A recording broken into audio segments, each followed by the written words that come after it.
Hey, it's Andre, and we've been talking a lot about superheroes on this channel. We talked about Marvel superheroes with WandaVision and the Falcon and the Winter Soldier. We've talked about DC superheroes with Zack Snyder's Justice League, but there is another superhero series out there, an animated one, an R-rated animated one full of blood and gore and cursing and action and good stuff. And a lot of you been talking about it. A lot of you been asking me about it. So let's make a video about it right now. I got to give you the Andre recap of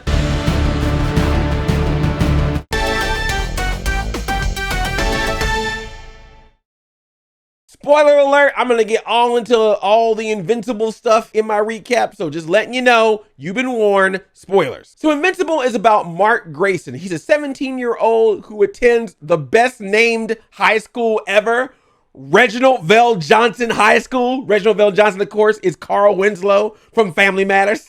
So love that high school name. He's got a best friend. He's got a bully. He's got a girl that he likes. His mother, Debbie, is a really cool mom and a realtor. And his father, Nolan, is from the planet Viltrum and has superpowers and is a superhero on Earth. You know, that typical thing. Yes, his dad, Nolan, is an alien from Viltrum, a Viltrumite, and he is known on Earth as the superhero Omni-Man. He has super strength, he has super speed, he can fly. He's basically Superman, but he's Omni-Man.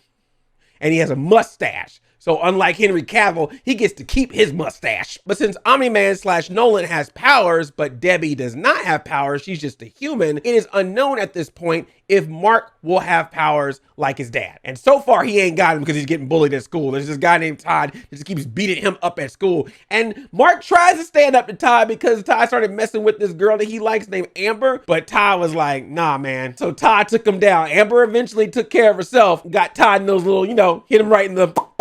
But unfortunately, so far, Mark does not have the powers of Omni-Man. But Omni-Man is not the only superhero on Earth. There is a team of superheroes known as the Guardians of the Globe, who are basically the Justice League. Like, they ain't even trying to hide it. There's a woman on the team named War Woman. I wonder who that is like. Instead of Martian Manhunter, you have Martian Man. Instead of a Green Lantern, you have a Green Ghost. They have a Russian dude that runs really fast named Red Rush. And this is my favorite. They got a black dude that dressed like Batman, has Batman type weapons, calls himself Darkwing, not the Duck. And they're led by a man named the Immortal, who has literally lived for several years, decades, centuries, and pretty much has similar powers to Omni-Man. We see them at the beginning of the show because they're trying to stop this duo called the Mauler brothers, who is able to clone himself, but once he clones himself, he doesn't know which one is the original and which one is the clone, so they argue about which one is which. They try to attack the White House. The Guardians of the Globe stop them. Omni-Man also shows up as well, and the Guardians of the Globe work for an organization called the Global Defense Agency, the GDA. They've been trying to get Omni-Man to join the Guardians as well. Omni-Man's like, nah, man, you see all this? I'm my own man. I'll work with you from time to time. I help y'all out, but I ain't joining that little team over there. I'm Omni-Man. Plus, my son might get powers one day, and he does. Yes, eventually, Mark does start to get his powers. He's able to have super strength. He's able to fly, but he's not able to land. So he starts doing a bunch of launch pad McQuacks where he just flies up in the air and then crashes somewhere. And Nolan's like, all right, Mark, you got those superpowers. It's time to start training. He gets real hard on Mark. There's one point where Mark's like, I can take a punch. And Nolan's like, oh, you can take a punch. All right, here we go. Boom, hits Mark. And I felt it. I was like, dang. Because Mark was like, Debbie's like, Nolan, you're being a little hard on Mark. And Nolan's like, the stuff that's going to come for him is going to be much worse than me. We got to make sure he's ready. Punch. But even though the challenge is hard for Mark, he is still determined. He keeps trying to make himself better. He lets the bully Todd beat him up at school so he can get used to taking a punch, get used to his strength. He makes his own superhero costume. He even goes up against a villain to stop a robbery. The guy he goes up against is named Titan, who the best way I can describe him is like a cross between Luke Cage and the Thing from Fantastic Four. Like, he can create his own rock body, but then you can break it down so he has to like recharge and make it again. It's pretty cool. I love how these superheroes in this show and supervillains in the show is like, you know what they're kind of based on, but yet they do a little bit of a twist to make them different. I think that's kind of neat how they did that. And I love that Omni-Man sees Invincible in his homemade costume and is like, you look ridiculous. Let's go. Nolan starts critiquing him about his technique, saying he caused more damage than he needed to, but Mark is like, no, I can do this. I want to be just like you. He's even like, hit me. I'm like, oh, remember last time? He's like, no, I'm ready for it this time. Hit me. I just want to be like you. And I'm like, oh, father, son. But when Mark starts getting a little too big-headed, talks back to his mom is like, no, we do not do that here. And you gotta love that. You gotta love that this guy has superpowers, but his mom raised that voice and he's all like, I'm sorry, mama. Let me just float down real quick. I'm sorry. Mark and his mom, Debbie, have a really nice conversation because she's like, look, now that you're super and your father is super, I'm the only one in the house that's not super. I don't want to feel left out. But what she's also kind of doing too is letting Mark know, like, hey man, even though you got these powers, even though you're technically from an alien race, you grew up as a human, don't lose your humanity, which I think is gonna be really important. I feel like there's a little bit of foreshadowing on that, but she's like, don't lose that human side of you, even though you got these powers. Nolan thinks Mark is ready to go up to that next level of superherodom, so he takes him to see Art Rosenbaum, who's this guy that has like a secret tailor shop that makes all the suits for superheroes, and they're like, let's make you a suit. So they make him a suit. He's got to come up with his superhero name. He goes through a bunch of different names. I think at one point he even says,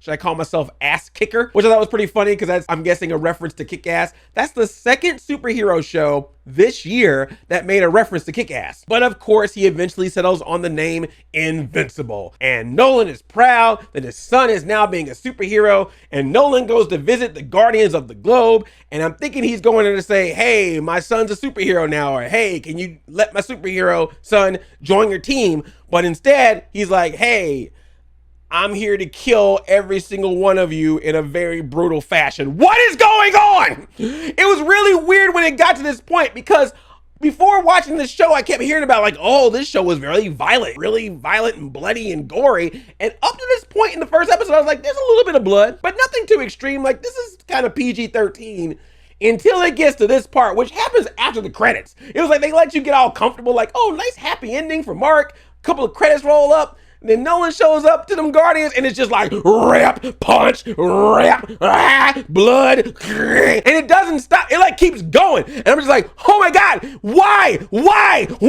I know people who read the comics are like, I knew this was going to happen, but I was like, why? I mean, it is brutal. He is destroying these people, ripping people apart, punching holes through people. I mean, it's at the point where even Mortal Kombat was like, dude, relax. And then after killing all the Guardians of the Globe, including Darkwing, this dude has the nerve to be like, oh, I'm hurt. Oh, I'm the sole survivor of this attack. Oh, help me, GDA, help me. No, you sus, man. Eject him. I called an emergency meeting. Oh, I can't because everyone else is dead. I guess he won. So we meet Cecil, the head of the Global Defense Agency. He's trying to get Omni-Man back on track, but he turns over to Mark and is like, hey, man, you know, while your dad's out, you got superpowers now. You might need to go out there and help save the world while your dad's out. Oh, and by the way, there's an alien attack. Start now. Aliens show up called the Flaxons. They come in and they just start zapping people. And now the show is like, you saw that first episode, you saw all that blood and stuff. Let's just go all into it now. So everyone that gets zapped or hit by these aliens, it's just like blood, death. Like everyone dies in its presence. So Mark tries to stop these aliens alongside another superhero team known as the Teen Team.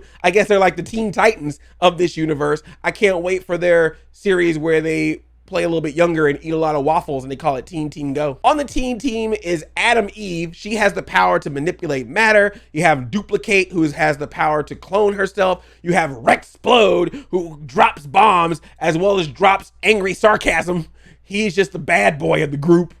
So of course he's dating Adam Eve. And then you have Robot, who is a robot. So they work together alongside Mark. Even Eve's like, hey, you know, you might want to join the Teen Team. If you think about it, you might want to come and hang out with us. Turns out Eve also has an alter ego, Samantha, and she goes to the same high school with Mark. So eventually they run into each other, quickly realize each other's superhero identity, and they start to hang out because they now can relate to each other, both being superheroes. And you can tell that Mark's a little bit like, hey, I think I kind of like this Eve, but Eve is in a relationship with Rex, but in true teen drama fashion, because Mark starts hanging out with Eve a little bit more and being like, hey, I kind of like hanging out with her, even though I can't be with her because she's with somebody else. Amber notices and is all like, oh, he's hanging out with her. Well, I think I kind of like him more. Oh, gasp. Amber's all like, hey, Mark, you know, here's my number. You might want to call me sometime. I'm just saying.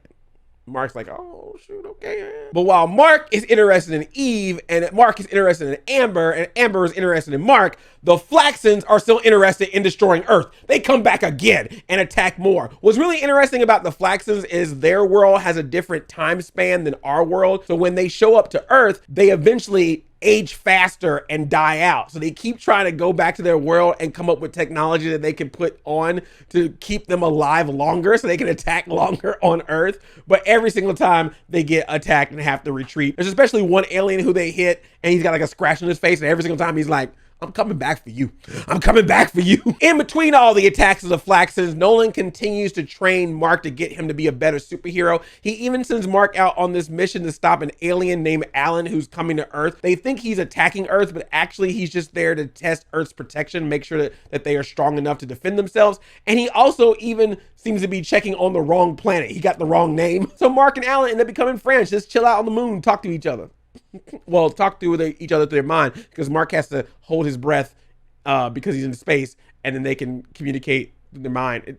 Superhero stuff. It was neat. But them Flaxons, they do not stop attacking. They keep trying. Mark tries to fight him again alongside the team. We get to see a little bit more of Mark's power. He kind of has this kind of berserk mode. So at one point when it looks like Eve is really getting hurt, he just goes off like, ah! But it still isn't enough. So Omni-Man is like, all right, man, let me show y'all how it's done. He just comes in, not only takes out the Flaxons that are on Earth, but goes in their portal, follows them, and it was all like, I'm gonna destroy your entire planet. He just flies through buildings, destroys everything in his path. These aliens, these Flaxons are like, stop, man, stop. And he's like, nah, man, you came to my world, I'm coming to yours. Bam, bam, boom, bam, boom. I'm like, yeah, get it. That music playing in the background, yeah. Dang, this show is awesome. And then this fool, Omni-Man, even after killing the Guardians of the Globe, gonna turn around and be like, let's have a memorial for them. Let me speak on their behalf and have this memorial service for our fallen Guardians of the Globe. We miss them so much. A tear. But somebody who doesn't believe Nolan right off the bat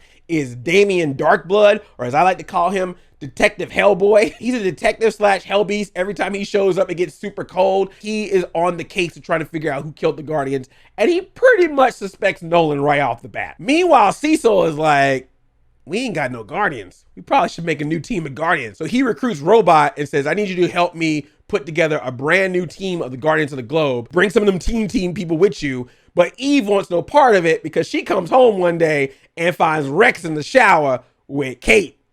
And Kate.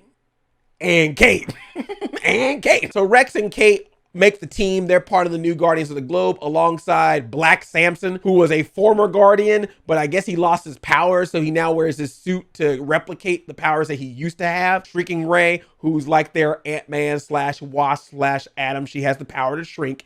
And then they have this girl on the team named Monster Girl. She looks like a kid, but she's actually in her 20s. And it's because she can Hulk out into a monster, but every time that she does it, she gets all Benjamin Button. So she has to be careful about how many times she turns into a monster, because every time she does it, she gets younger in appearance. And somehow Robot's like, I understand you. I know where you're coming from. And I'm like, why, Robot? What's up? Are you all that you seem to be, Robot? Tell us what you're about. Because Robot's doing some secret stuff on the side. He's helping recruit this team, right? But he also, at one point, takes a little bit of Rex's blood.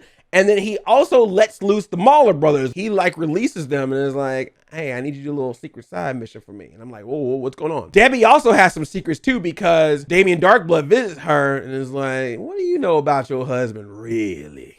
And she's like, I don't know. Now I've had this conversation with you. I'm not suspecting that he did something yet, but I am suspecting that he's not being 100% honest with me about what happened. Then we got some teen drama going because Eve catches Rex cheating on her, and Rex tries to apologize to Eve, and she's like, I ain't about it. So she confides in Mark, and they become a little bit closer, but Mark's still trying to get with Amber. And then at some point, Mark is on a date with Amber, but then Mark has to leave his date with Amber in order to save Mount Rushmore from a mean doctor named Dr. Seismic, who ends up getting buried underground. Mark, with the help of Eve, they work together, and then Eve's like, hey, Mark's not half bad. And then Rex tries to apologize to Eve again, and Eve's like, I accept your apology, but we ain't getting back together. And then Eve flies over to Mark's place like, well, let me go talk to Mark for a little bit. But then she looks in the window and Mark is making out hard with Amber. So Eve's like, dang. And then she leaves. The drama, man. Woo! Riverdale's like, calm down. Nolan realized that Damien's been up in his house, so he goes and confronts him. He's like, stay away from my house. And Damien's like, dude, I know you did it. I know you killed the Guardians. And Nolan's just like, I'm Omni-Man. Who they gonna believe? Me or you? You from hell. But the GDA suspects Nolan as well. They even bug his place to keep track on him. And they try to send Nolan off Earth, be like, we need you to do this astronaut escort mission to Mars. And Nolan's like, that's beneath me. I ain't doing that. But then Mark was like, well, I'll do it. And they're like, all right, but you gotta leave for 2 weeks. He's like, oh, but my girl, Amber, dang. They even asked Cecil, like, I thought the whole point of this astronaut mission to Mars was to get Nolan off of Earth so we can, see what's going on. And Cecil's like, well, let's let Mark do this because he's got superpowers too, like Nolan. And if we already suspected Nolan, we need to see if this kid is in line. Like, is he gonna be cool? Is he gonna be our friend? Or is he gonna be another person we gotta worry about? Here's a mission to find out. So they go to Mars.